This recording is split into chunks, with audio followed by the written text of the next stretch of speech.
This week on Quality Digest Live, we'll chat with author and QD contributor Bill Levinson about a radical, lean approach to public education. Plus, can simple root cause analysis lead to vast culture change? We'll find out when we come back.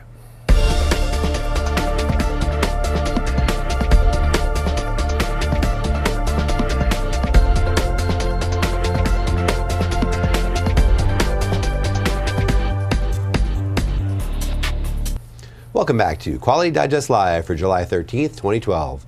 QDL is your weekly look at who and what is making the news in the world of quality.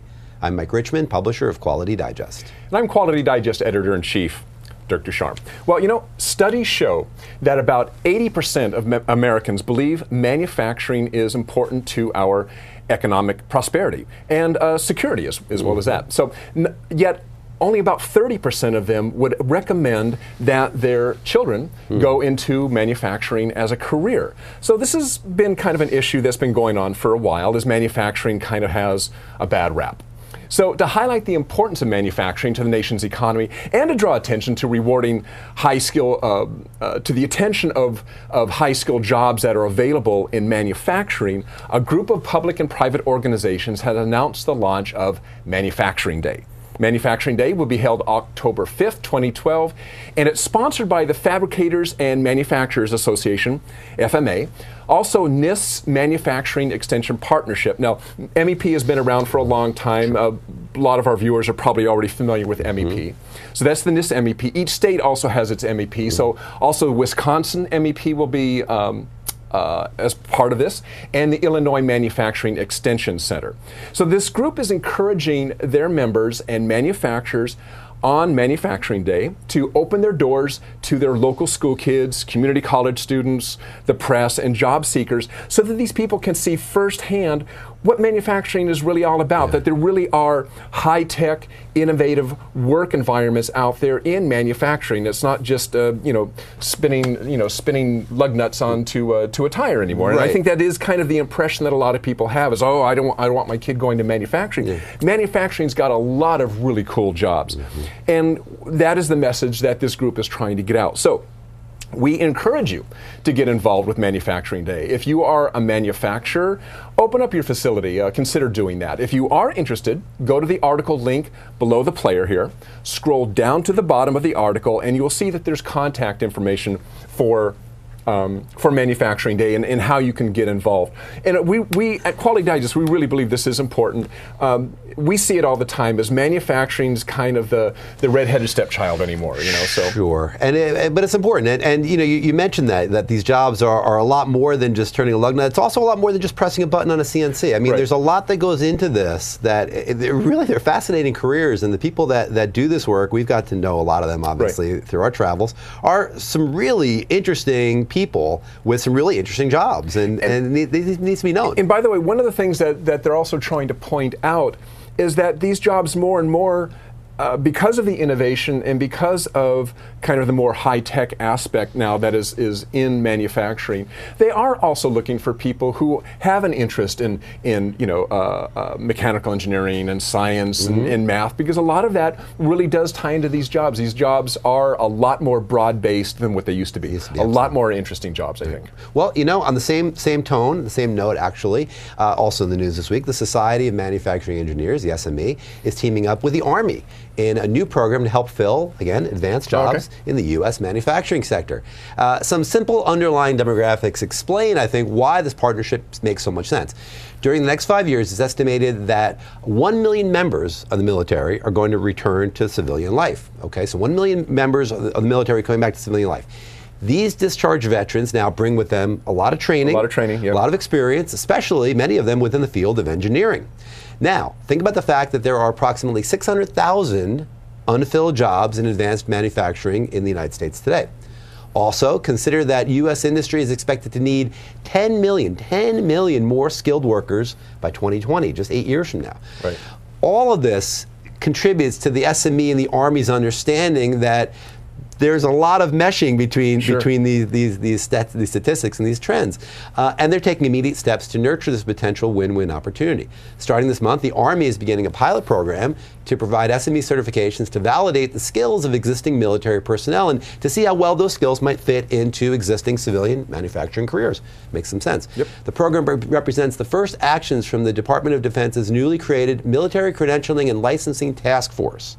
As the pilot project moves along, the task force will work with groups such as the SME to identify and address specific gaps between military training programs and the certification, credentialing, and licensing requirements of the manufacturing industry in the United States. So for more information on the partnership between the SME and the U.S. Army, click on the story link just below the player page right here. Interesting.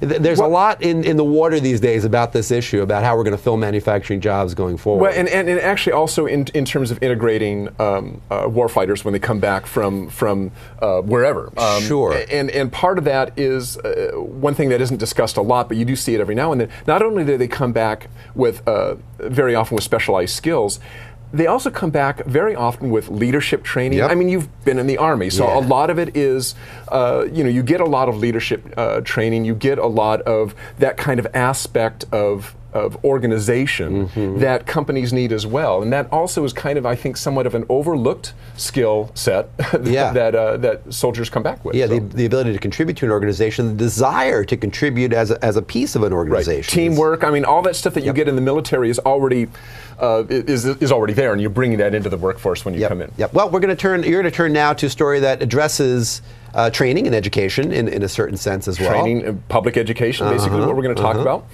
In this week's article, Needed, a new model for public education, author Bill Evanson suggests that some really novel ideas that could lean out our education system, streamline learning, and improve teacher salaries, and do it without raising taxes. Great stuff. And we might add, also have money left over for building improvements. So in a nutshell, what Bill Evanson is saying is he doesn't think that we are as yet leveraging the advancements in online education, online learning that we could.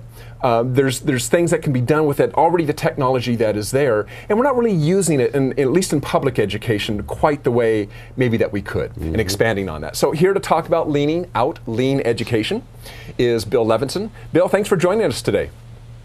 Good afternoon, and thank you for having me. Sure. So Bill, I know you're a big fan of Henry Ford. You've written about him extensively. How do you think, if Henry Ford was around today, how do you think he would view our educational system, public education system, in terms of waste? Yeah, well, Ford, of course, lived in a time when they didn't have internet technology, but he actually had a trade school he established, the Henry Ford Trade School, which, despite the name, was more than a trade school. It involved academic as well as hands-on training, and it was almost college preparatory. The way it worked, though, the students would learn something in the classroom, and then they would go to a shop where they would apply it and make parts. But the parts were actually used by the Ford Motor Company. They had to pass inspection, and they were actually used by the company, and the students were actually paid little money for making them.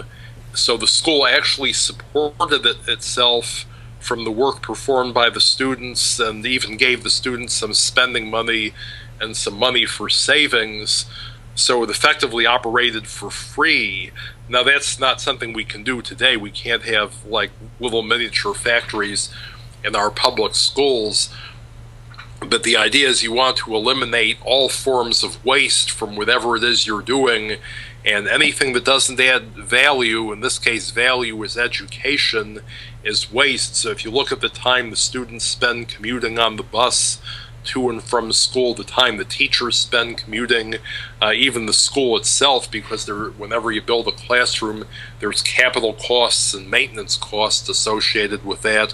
All of that is really non-value adding, but only in the past couple of decades have we found a way of really getting around that problem. Actually, about 25 years ago, was it that long ago? I remember taking an in-house course, or a course that a former employer which was televised from a university, I think University of Rochester, and it actually carried college credit, but that was just basically television technology, pre-recorded lecture.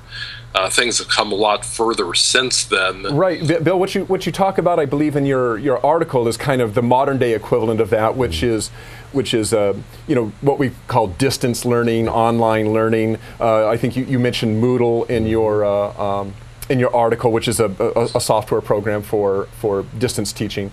So in your article, you talk about your model. One of your brainstorms was if there was more online learning done at home with, you suggest, elementary and high school students, that a lot of money could be saved. Is this being done right now? Are there high schools or elementary schools that are experimenting with online teaching? There are online charter schools all over. Of course, some are better than others. But in most cases, they're also free because everybody's entitled to a public education. Some states, I think, allow parents to choose online charter schools for their children, and they pay the costs. So it is being done. It's only starting, I think, in the past few years as an evolving industry, but there are definitely organizations that are doing it. What about your idea? Well, I think one of the bits of your story that I was intrigued with is, and maybe I'm extrapolating a little bit from what you wrote, but that if you had more online training, you could eliminate a lot of the, let's say, the building infrastructure. You kind of envisioned a school that was really, a multi-purpose room, maybe performing arts, a shop area, places for lab courses, but essentially no classrooms, because the classroom teaching would be done online. I was wondering if you can kind of tell me, did that just kind of come out of your head, or is this is something that you've read about or seen elsewhere? Well, it's not exactly my invention. Even this experience in taking this course about Moodle was pretty impressive. It shows the teacher can upload a lecture, which is like a recorded lecture, but then the teacher can also interact through discussion groups, answer questions, and so on. And it's asynchronous, so for example, people don't have to take turns asking questions. They can ask each other questions. So then the people don't even have to wait for each other in order to interact in some manner. And you can upload assignments, quizzes, and so on. But it looks like one teacher should be able to handle more students without more effort, because let's say the time the teacher spends lecturing, if they give the same lecture to every class, they may as well record the lecture. Now, of course, they do have the time for the number is proportional to the number of students in terms of grading and answering questions, but it seems like one teacher could give an unlimited number of recorded lectures for as many students as wanted to take the class. Now, Bill, critics would say, and then this was one of my thoughts when I read the article as well, that, social interaction, as we know, of course, is an important part of a child's upbringing, a child's growing into an adult. And how do you address people that say, well, gosh, if we move to this model, kids are going to miss out on some really important social interactions in the playground and kind of offline, stuff that's really away from the actual classroom learning itself. How do you address that concern? Okay, I think nowadays they actually get a lot of interaction over their cell phones or whatever, things I certainly didn't have when I grew up. But also remember, there are certain things that you do need the physical presence for, like any type of sport, any type of performing arts activity. Various school clubs certainly require a physical presence. For that, you would still need a permanent school facility, although the internet charter schools seem to do without all of that. If you wanted to have like a band, an orchestra, any type of sports team, you would have to have the physical presence, but you'd need only part of the school instead of the whole school. Probably a lot less parking and fewer school buses, say for just the activities. Remember when I was in high school, I think they had a special activity bus that ran after hours for people who stayed late for activities. You might need something like that. So, Bill, this might be similar to, I mean, I have a lot of friends and family, actually, who homeschool, and this sounds very similar because they've, you know, they'll have, you know, they do their homeschooling, but their children are involved in various social activities that are, sometimes it's groups of other homeschoolers, or sometimes it's, you know, maybe for recreation they might join some sort of regional sports team. You know, there's always regional sports available, regional performing arts, that sort of thing, and that's how they accomplish that bit. It sounds like you're kind of leaning in that same direction. That sounds like that's correct. That sounds correct.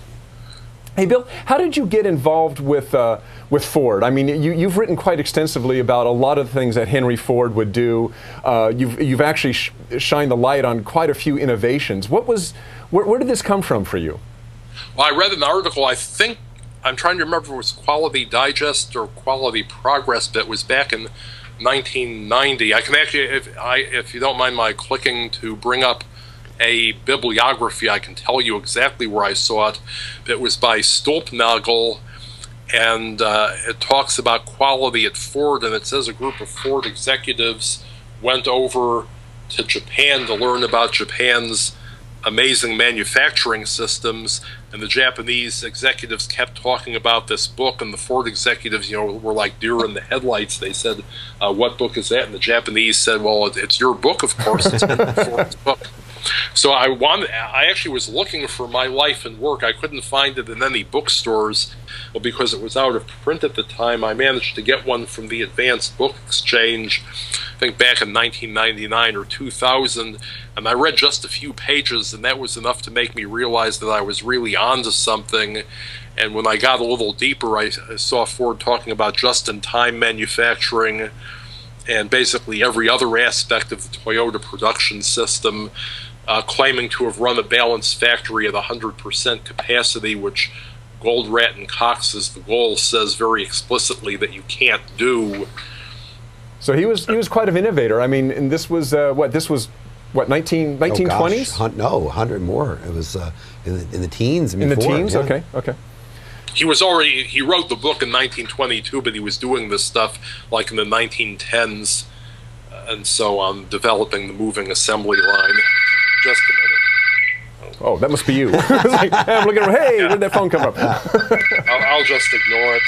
Yeah. Well, Bill, anyway, we're at the end of our time anyway. But thanks for joining us. Keep writing about Ford. Your articles that you send us on the little tidbits on how Ford did this and Ford did that is really pretty fascinating. So our readers really enjoy it, and so do we. So thanks for joining us on the show today.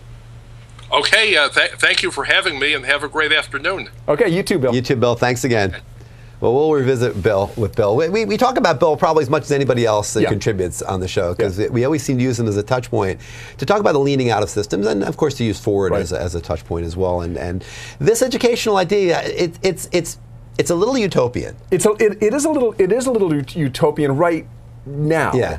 But I'm not sure. I mean, he pointed out, I'm sure a few people chuckled, you know, when we mentioned the social interaction. He said, well, you know, kids are socially interacting basically, I mean, they're not meeting face to face now anyway. Yeah. Now, whether that's a good thing or a bad thing, you can argue that, but the point is valid, is that where is their social interaction is all electronic now anyhow. So you might argue, well, are you just promulgating something that isn't really good? But, you know, I mean, seriously, I know, I really do. I have relatives in Michigan who homeschool, and their kids are active in all sorts of things. They're home learning, but then they go out and they got their social interactions for sports, for music, for theater, and so they're getting that interaction. They're great kids, well balanced. So I can see where this is headed. I mean, it's interesting. It's interesting, and I'm glad we're putting that into the conversation, even if it's not. Even it is a little utopian. It's a little utopian, but I think it's good to have that conversation. Great. All right. Thanks, Dirk. Thanks, Bill, for joining us and talking about that. Okay. Well, we're going to turn now to another really interesting article that we ran that appeared in Tuesday's issue of Quality Digest Daily from James O. Pearson. That appeared in Tuesday's issue. Again, no visible metrics, no executive ownership was the name of the piece, and you can see it right there on our screen share. Now, what I liked about this article, what I really liked about this article, was that it was a really incisive case study, really, really good, step-by-step, hard-hitting case study about the root cause analysis process and how, when the root cause analysis process is properly executed, it can really change the culture of an organization.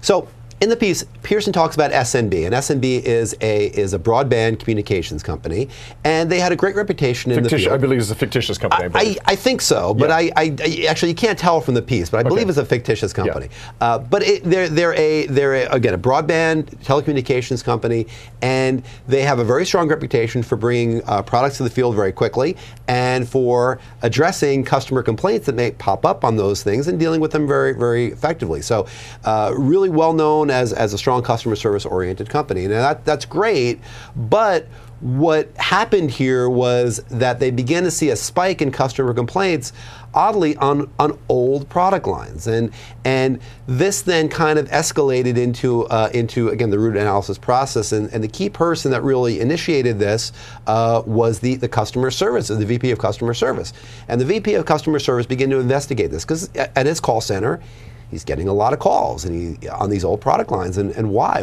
all of a sudden we're getting so many of these come in. So he took it to he escalated the problem to the VP of engineering to see if something had been different in production. They escalated it together to the sales director, and all of them together took it to the CEO and her direct reports, and they eventually launched a Kaizen project. They figured out what was going on here. Really, what was going on here was it was a sales problem. The sales guys, the always a salespeople. sales guy. Well, you know, sure, we can do that. Sure, no problem. The salespeople were promising upgrades that were technically kind of feasible, but not really. It was really stretching what engineering and the production team could do. Well, it was, if I remember correctly, they were promising upgrades to existing products, and those upgrades would have been integrated into new products, but they weren't selling the new products. But they weren't selling the new products, right. And engineering is trying to work on the new products. Meanwhile, they're having to go back and put these upgrades into old products, and it was a cycle issue, really, and it was a lot of issues, and that's really what happened here is this the VP of customer service really had to be a detective. I mean, I read this as a detective story. This was like a Raymond Chandler story, you know, where there's false leads and blind alleys, and this person had to go in and he had to really dig deep. He had to really investigate what was going on. The moral of the story for SNB, for the company, was that they had to look at their processes, and they, again, as the title of the story indicates, they needed ownership of the process, and they needed better visibility into the metrics. And that's really what happened here. Is they established the Kaizen project. They established a more broad-based metrics that went across the different elements of the company, and the top executives really then own the process. Okay, that's the moral for SNB. That's what they learned from this experience. Right. The moral that I got out of it, and where I found so fascinating, was this idea of root cause analysis. You know, root cause analysis many times is like one of these overlooked tools that people think about, and then they say, well, sure, we do root cause analysis. But do you really do it well? If you really do it well, root cause analysis really involves 4 Ps, what I call the 4 Ps. It requires perspective, perception, patience, and most of all, persistence. Those 4 things, persistence being the biggest one, because you know it's not easy. This particular subject, again, customer service, marketing, sales, production. This owner of this root cause process, the fella in the VP of customer service, needed to analyze all that stuff, needed to call the district sales manager and get their feedback, needed to hear some voice of the customer information, really needed to roll up his sleeves and really own it and really figure it out. That to me is really, really important, that somebody in the organization needs to take responsibility for a root cause analysis process and needs to roll up his or her sleeves and figure it out and have the time to do that. Many times we get caught up in saying, well, gosh, I don't have time. Yeah, it's my job, or maybe it's my job, maybe it's somebody else's job, but I don't have time to really unspool this thing. Right. But if somebody doesn't really take responsibility for doing it and really analyze it to that level and have the persistence to do it, it's probably not going to get solved. And actually, one thing that struck me about this is the reason the problem started was good intentions. Yes. It's like they had the company had a reputation for putting out good products, Yes. for responding quickly. And so somebody comes and says, gee, we wish your existing product did this. It's like, oh my, yeah, let's jump on it. Yeah. But it was sucking time away from engineering for getting the new product out. So the intentions were good, and everybody was chasing their tail trying to satisfy the customer's needs.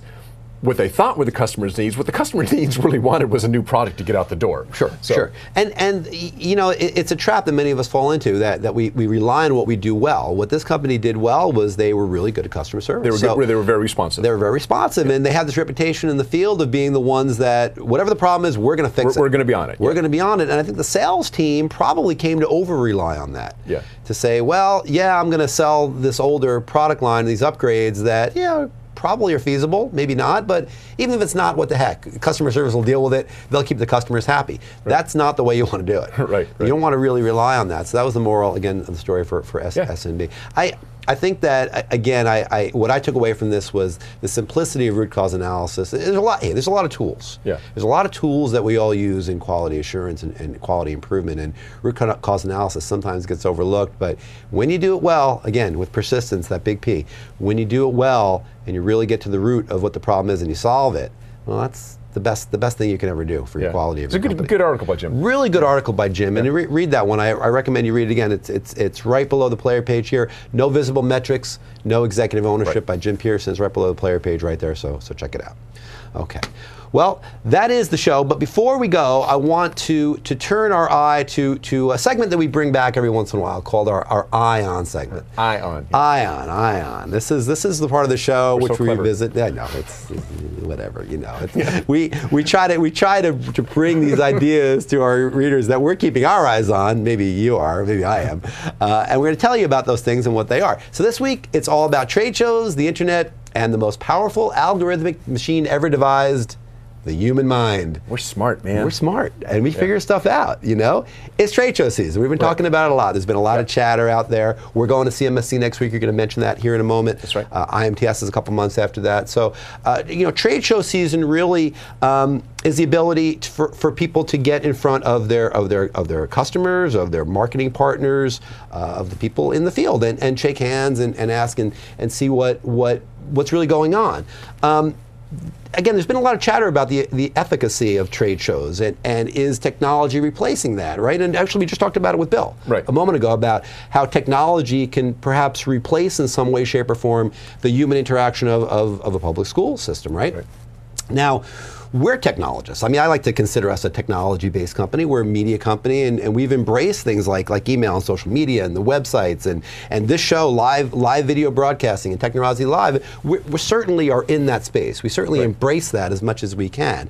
And really, when you talk about technology in the perspective of media and serving users, serving customers, a lot of it is about this idea of algorithms. A lot of it is about SEO and how you're going to try to rely on the technology to figure out what the user wants and give the user that particular thing. It was a great story today, just as an aside. I don't know if you saw this or not, or if you guys saw this or not. On Yahoo, there was a really great story about how retailers now are using Retina ID to figure out where on a shelf your eye is landing, and they can have a color-coded hotspot, and they can see where the attention is. And they're going to, of course, planogram their stores based on that. Probably with the most profit-laden products are going to be right where you're looking, right? It's amazing. This is what technology is doing. It's trying to replace the old human interaction with figuring out through the technology or an algorithm what it is that you want and how you want to be served ads and how you want to buy stuff and how you want to interact. Well, in my opinion about this, again, knowing that we're a technology company, I still think there's no better algorithm than the human mind. I think that we ourselves can figure out best by interacting with somebody face to face, shaking hands, asking questions, and kind of picking up on the spoken and unspoken clues about what somebody's hotspot is, right? I mean, you're going to get a light in the face when you hit something that really resonates with somebody. It's hard to replicate that using technology. So bottom line here, I think, is wrapping this all up, trade show season, technology, different ways of reaching users. I think it all works together. It's all a unified whole. Use technology, but also don't forget to go to trade shows. You know, keep going to school. You know, go to town hall meetings. You know, meet your neighbors. You know, I think we need to do both, and we need to be unified in this way, and not forget the H, the human, yeah. in the HMI, in the human machine interface. I think that's really important. That's my ION for this week. It'll be interesting 10 years from now, after you and I have retired. We are going to retire, right? I don't know. Work until 103. Are you 103 now? Getting close. Whether today's youth, you know, coming up, who rely so much on, as Bill was saying, on communication, you know, texting, sure, you know, Facebook, all the electronic forms of communication, whether that or not that will actually supplant this human communication that you're talking about. You would think no, because you get all these visual clues. Doesn't seem to be bothering today's youth all that much. I'm not sure whether they're losing something or they're picking up their clues in some other fashion. We're going to find out. We're going to find out. Interesting stuff. All right. Well, speaking of events, next week comes one of the biggies on our calendar, the Coordinate Metrology Systems Conference, which is in New Orleans. New Orleans. That's right. This year, 85% humidity. Lovely. Yay. The CMC is the place for close tolerance portable coordinate metrology solutions. And you're going to see exhibitors booths this year, some of the most cutting edge equipment out there for large scale portable 3D measurement, and also great white paper presentations from both industry and academia. New this year, and this is what is really interesting, is CMSC's first ever Careers Fair, which starts at 10 a.m. on Thursday, July 19th, at the Roosevelt Ballroom in New Orleans Hotel. Roosevelt Hotel. And if you can't make it to New Orleans, we're going to be offering some CMSC-oriented content next week, including an article from past CMSC chairperson Talion Edwards, really interesting article, and an episode of QDL filled with the sights and sounds of the show. So to find out more, just click on the link just below the player page. By the way, speaking of career fairs, IMTS this year, first ever Careers Fair. So if you're going to IMTS, or if you're thinking of going to IMTS, one of the largest trade shows in our manufacturing and in our industry, Careers Fair there, and that's going to should be a fairly sizable Careers Fair, I would imagine, given the size of IMTS. So that's right. If you're going to IMTS, you might want to check that out as well. Okay, well, that's the show. Thank you all for joining us. Thank you, Bill Levinson, for joining us and giving us a good interview, and thank you all for being out there. We'll be back at you next week, of course. As we say, we'll be in New Orleans for CMSC, so check us out next week. Check out the content. Check out Twitter. We'll be tweeting our sights and sounds again from the show, so check that out, our Twitter feed, and check out QDD, and of course, check us out next week here on QDL, and we'll show you what we got. Okay, so long. Have a good weekend. Bye.